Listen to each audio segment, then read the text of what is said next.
अस्सलाम वालेकुम। आप देख रहे हैं क्रिकेट की बात। और पीसीबी ने रिसेंटली टिकटिंग स्केड्यूल अनाउंस कर दिया है, प्राइसेस भी अनाउंस कर दिए और कितना फारिग सिस्टम है इसका मैं आपको प्रूफ दूंगा आज, क्योंकि मैंने टिकट्स परचेज़ किए हैं और किस तरह से ना अहल पीसीबी है उसका प्रूफ के साथ मैं बात करूंगा। और दूसरी तरफ जो बात करनी है वो करनी है शान मसूद से रिलेटेड, बिकॉज़ शान मसूद को पूरा एक अच्छा खासा 12 टेस्ट मैचेस दिए गए और उसके अंदर उनकी क्या परफॉर्मेंस रही, पाकिस्तान को लेके कैसे उनके साथ रिजल्ट्स आए, किस तरह से पाकिस्तान ने परफॉर्म किया। ये तो वैसे तो सबके सामने ज़्यादा कहने की ज़रूरत नहीं है।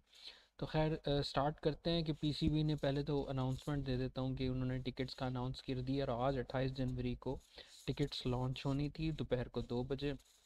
2 बजे तक मैं इंतज़ार करता रहा, उसके बाद 2 बजे लॉन्च तो हुई बट वो ही एरर्स एरर्स एरर्स एरर्स। पहले मैं थोड़ा सा आपको टिकटिंग की प्राइसेस के बारे में बात कर लेते हैं। 19 फरवरी को जो मैच है पाकिस्तान न्यूजीलैंड का, वीवीआईपी जो इनक्लोजर है, बल्कि एक काम करता हूँ ये मैं डाउनलोड करता हूँ और आप लोगों के अच्छे व्यू के लिए जो है ना ये ज़रा जूम इन मैं कर लूँगा ताकि आप लोगों को नज़र अच्छी आए। एक मिनट,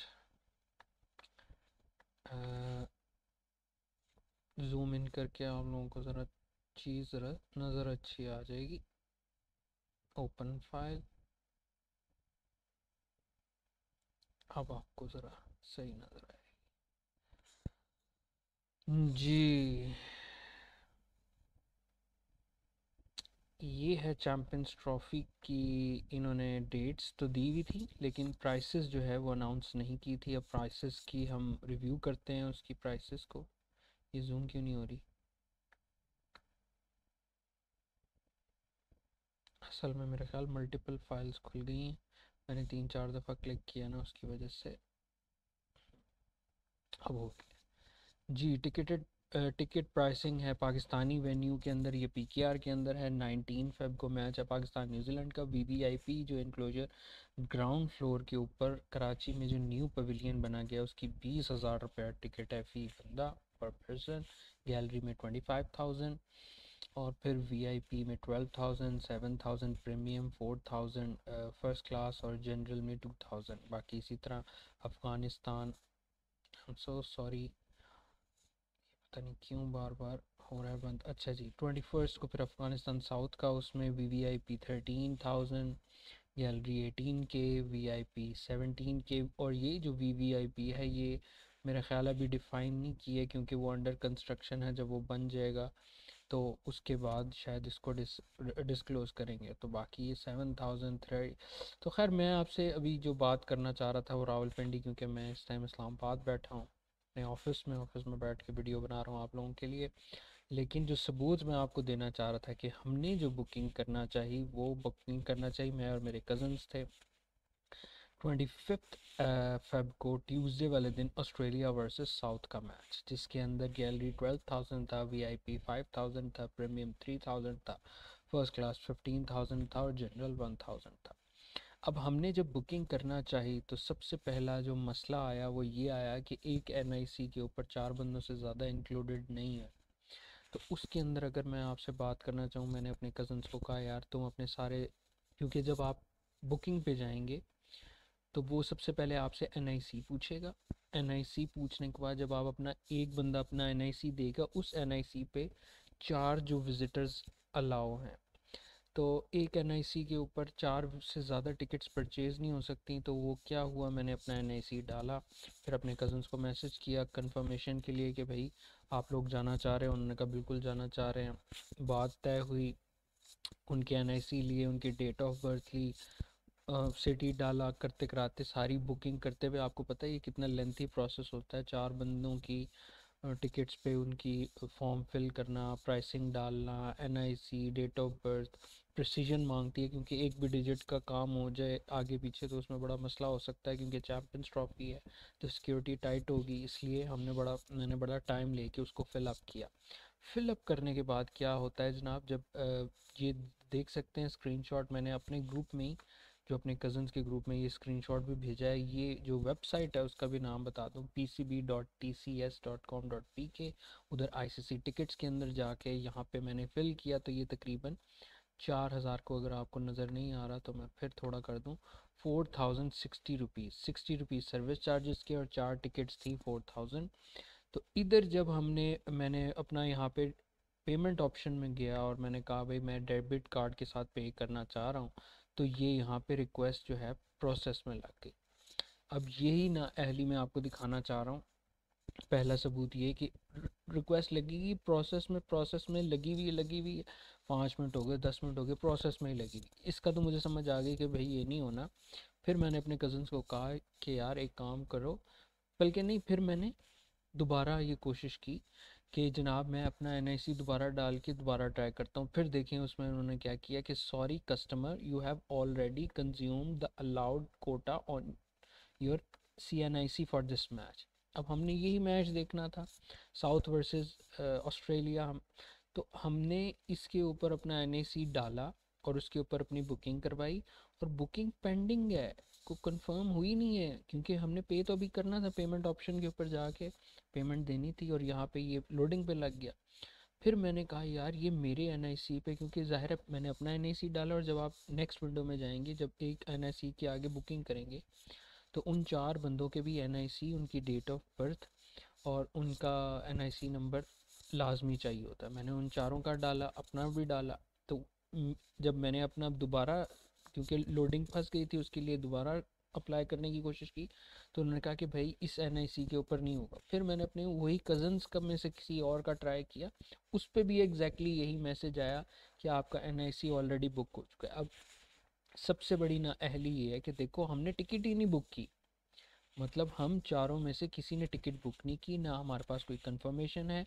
और अभी भी मैं आपको ओपनली चैलेंज करके सीट्स बताता हूँ, L70 से लेके 70, 71, 72, 73 मीरान बख्श इंक्लोजर के अंदर, वहाँ मैंने बुक करवाई। उसके बाद पेमेंट अभी मैं करने लगा था, तो वो उसने एक किस्म की एज्यूम कर ली कि भाई इनकी बुकिंग कंफर्म है। जब तक पेमेंट नहीं हुई तो कंफर्म कैसे?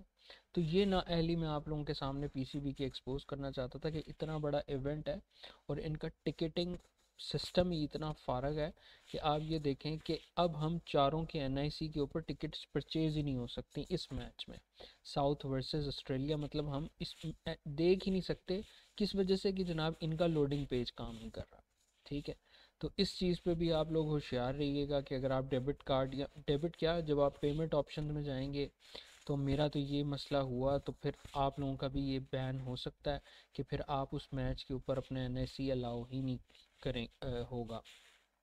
तो ये तो थी इसकी बात। दूसरी बात जो मैंने करनी थी रिगार्डिंग शान मसूद की, शान मसूद के ऊपर बड़ी जेनेरिक बात हुई, बड़ा प्रेस कॉन्फ्रेंस में इसकी धज्जियाँ उड़ाई गई, और बनती भी है भाई। 12 टेस्ट मैच, मतलब 24 इनिंग्स आपको मिली एज अ बैट्समैन। और फिर जितने भी एक्सपर्ट्स हैं उन सब ने ये बात की कि भाई स्पिन विकेट्स क्यों बना रहे हो, क्यों बना रहे हो, मतलब वन साइडेड आप मैच किस लिए कर रहे हो? आपके पास इतनी एक्सपर्टीज़ है कि आप एक ही साइड पे, एक ही स्पिन ट्रैक के ऊपर, आपके पास इतने बैट्समैन के एक्सपोजर है कि इन ट्रैक्स के ऊपर आप अपने कॉन्फिडेंस से ऑपोजिशन को कहो कि हाँ भाई आओ बैटिंग करो, हम तो बॉलिंग करा के तुम्हें स्पिन पे आउट कर देंगे। तो वो यही हुआ है, वो एक्सपोज हुए। उन्होंने एडमिट भी शान ने किया ढके छुपे लफ्ज़ों में कि हाँ, और ये अर्ज की, और ये आर्टिकल भी लिखा हुआ है कि Masood wants turning pitches in Pakistan domestic cricket to give batters exposure, ताकि हमारे बैट्समैन को एक्सपोजर हो स्पिन ट्रैक्स के ऊपर खेलने का। तो इसका मतलब सीधा सीधा ये है कि आपके बैट्समैन प्रिपेयर्ड नहीं थे, they were not prepared to play in these conditions, they were not 100% confident on these tracks. और इसका जो सबसे बड़ा मसला है, और शान मसूद का अपना है, आप देखो आप टीम के कैप्टन हो, आप PSL का, मैंने ये बात पहले भी रिपीट की थी, तो PSL 7 में जाएं, वहाँ पे भी शान मसूद और रिजवान जब बैटिंग करते थे, इनकी ओपनिंग पार्टनरशिप लगती थी, शान मसूद स्पिनर पे फंसते थे, बाबर आजम उस टाइम पे भी स्पिनर पे फंसते थे। और स्पिनर का अगर आप किसी भी बड़े बैट्समैन को उठा लोगे, पाकिस्तान के उठा लो, बाहर के जाने की ज़रूरत नहीं है, तो स्पिन के ऊपर जो सबसे बड़ा हथियार होता है आपकी होती है स्वीप। स्वीप मार के आप उसको डाइवर्ट करते हो, और बाबर आजम तो स्वीप ही नहीं खेलते। मतलब आप हैरानगी की इंतहा चेक करें, लोग एक शख्स को किंग बनाई बैठे हैं और उस किंग को स्वीप शॉट ही नहीं खेलने आती, ऐसा किंग है। मतलब कोई कह सकता है जावेद मियांदाद, इंजमामुल हक, यूनुस खान, ठीक है, मिसबाउल हक, मोहम्मद यूसुफ, इवन इमरान खान या इतने बड़े बड़े लेजेंड्स आपके ज़हीर अब्बास कि इन लोगों को स्वीप खेलने नहीं आती? कोई कह सकता है? तो जब आप अपने ऑल टाइम ग्रेट एक शख्स को कहते हो एज अ बैट्समैन, तो उसको स्वीप ही नहीं खेलनी आती। और स्पिन ट्रैक्स के ऊपर आपको एडमिट करना पड़ेगा कि ना बाबर आजम ना शान मसूद स्पेशली प्रिपेयर्ड थे।